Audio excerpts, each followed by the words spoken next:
Hello दोस्तों, नमस्कार। कैसे हो? आपका स्वागत है ईएमएच एजुकेशन चैनल पर। तो आज हम लोग पढ़ेंगे समीकरण मैं एक सीरीज चालू कर रहा हूँ समीकरण का, जो समीकरण को जीरो से लेके हीरो तक का समीकरण बताऊंगा मैं आपको, और जीरो से लेके हीरो तक का सफ़र हम लोग तय करेंगे। यानी क्लास 1 से लेकर कंपटीशन तक का इक्वेशन को हम लोग सॉल्व करेंगे लेक्चर बाय लेक्चर। ठीक है, तो आज पहला दिन है समीकरण का। सीखिए पूरी ताकत के साथ, जोश के साथ, कंसंट्रेशन के साथ, क्योंकि बहुत सारे बच्चों का रिक्वेस्ट था कि सर इक्वेशन के फंडा को क्लियर कर दीजिए, इक्वेशन नहीं बनता है। तो देखिए, इक्वेशन एक ऐसा टॉपिक है, इक्वेशन यदि आप सीख जाओगे तो बाकी मैथ को सोल्व करना आसान हो जाएगा। इसलिए इक्वेशन को सीखना बहुत इम्पॉर्टेंट है। तो मैं जीरो से हीरो तक का सफ़र स्टार्ट करते हैं इक्वेशन के साथ। तो लेक्चर बाय लेक्चर पढ़ाऊंगा आप लोग को पूरा। मैं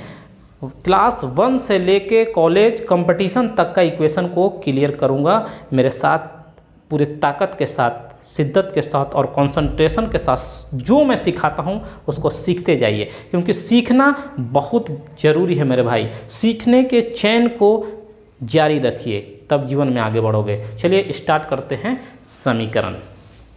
देखिए समीकरण क्या है। देखिए समीकरण में दो चीज़ें होती है मेरे भाई। एक होता है वेरिएबल मतलब चर, और दूसरा होता है अचर यानी कांस्टेंट। वेरिएबल में क्या क्या आता है? देखिए वेरिएबल में आता है ए, B, C, X, Y, Z, है ना। ये सब चीज़ें क्या है? Dot dot dot. ये सब चीज़ें क्या है? वेरिएबल है। कांस्टेंट में क्या आ जाता है आपका? 1 2 3 5 डॉट डॉट। ये सब क्या है? कांस्टेंट है। ठीक है, तो समीकरण में ध्यान में ये रखना है हम लोग को कि समीकरण में A B C X Y Z या एल एम एन है ना, डॉट डॉट कुछ भी हो, ये वेरिएबल में आता है। ये सब होना जरूरी है। और ये कांस्टेंट में 1 2 3 5 ये सब होना, जितने भी है 1 2 3 4 5 3 वो सब में कांस्टेंट रहता है। तो ये होना जरूरी है, वेरिएबल मतलब चर, और कांस्टेंट होना जरूरी है। दो चीज़ें हो गए, और बीच में बराबर भी रहना जरूरी है। चलिए हम लोग समझते हैं इसको कि समीकरण को कैसे समझें। सबसे पहले कि समीकरण है कि नहीं है। तो समीकरण है कि नहीं उसको समझने के लिए जैसे देख लो, 2x + 3 = 5। इसको कैसे पता करेंगे हम लोग को समीकरण है कि नहीं है? तो देखिए 2 यहाँ पे सबसे पहले ये चर x, देखिए x चर होना जरूरी है, और दूसरा बराबर होना जरूरी है। चर होना जरूरी है और बराबर होना जरूरी है। चर के इस पार है ना, चर के साइड में, और बीच में बराबर, और बराबर के उस पार में।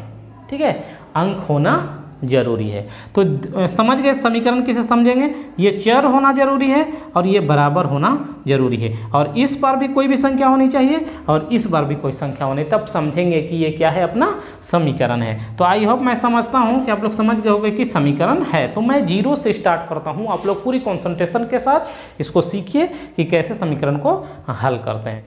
अब दूसरा एग्जाम्पल लेते हैं कि इक्वेशन है कि नहीं है। 5y + 3 = 8। इसमें देखिए समीकरण है कि नहीं है। तो देखिए y क्या है? चर है, चर होना जरूरी है और बराबर होना जरूरी है। ठीक है, तो ये दोनों चीज़ है तो समीकरण है। बराबर के उस पार कोई अंक होना जरूरी है और इस पार भी कुछ ना कुछ होना जरूरी है, तब क्या है? समीकरण है। अब आइए, अब मान लीजिए आपके पास 10z = 8 है। क्या समीकरण है? बिल्कुल है, क्योंकि यहाँ z है और यहाँ पे बराबर है। ठीक है, चलिए अब ऐसा समझ गए होंगे कि यह समीकरण है। सबसे पहले ये जान जाओगे। अब बनाने का रूल क्या है? देखिए बनाने का ये रूल ये है कि ये बराबर है। बनाने का रूल ये है, ये बराबर है। यहाँ पे यदि प्लस है, अगरचे कोई बराबर के इस पर चाहे उस पर जाएगा। ये मान लीजिए ये क्या है? एक नदी का पुल है। ये बराबर क्या है? नदी का पुल है। अगर ये प्लस को हम ढकेल के इस पार करेंगे, पुल के उस पार करेंगे भाई, तो ये बन जाएगा माइनस। अब माइनसवा को क्या करेंगे भैया कि अब तुम इस पार आ जाओ, तो ये बन जाएगा क्या? प्लस। ठीक। दूसरा देखो, समझ गए, प्लस है तो इस पर कर देंगे पुल के तो माइनस बन गया, और माइनस को फिर बोलेंगे फिर उसी पर जा तो फिर क्या बन जाएगा, प्लस बन जाएगा। तो ये पहला रूल हो गया। दूसरा रूल में माइनस, ये ठीक है, प्लस, ये तो हो गया अपना, ठीक। अब दूसरा मान लीजिए ये तुम्हारे पास गुना है, ठीक।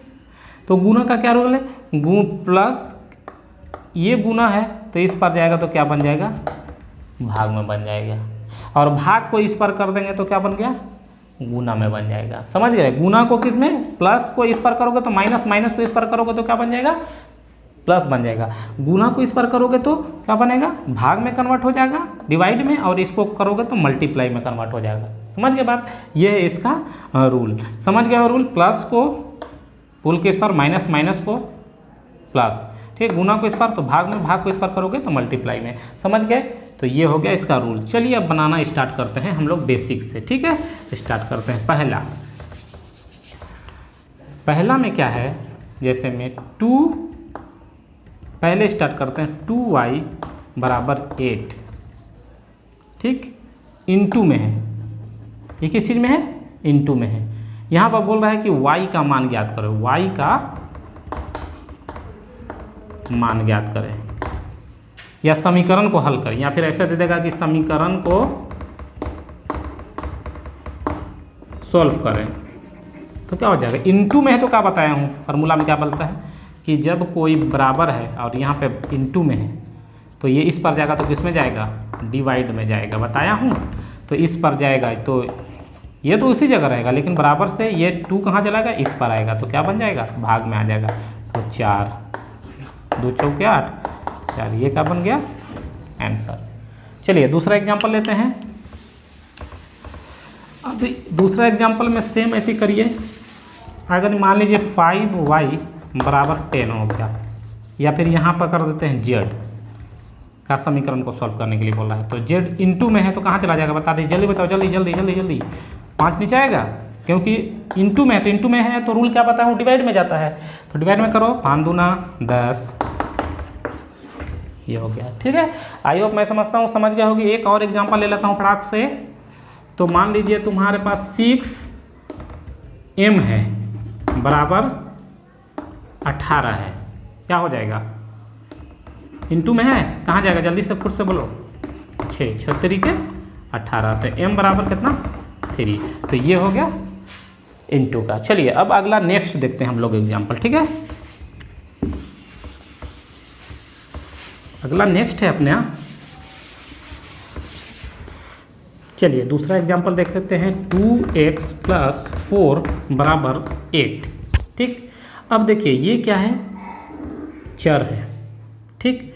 तो 2 जो है इसका मित्र है, बहुत घनिष्ठ मित्र है, ठीक, और ये है थोड़ा सा कम घनिष्ठ मित्र है, ठीक है।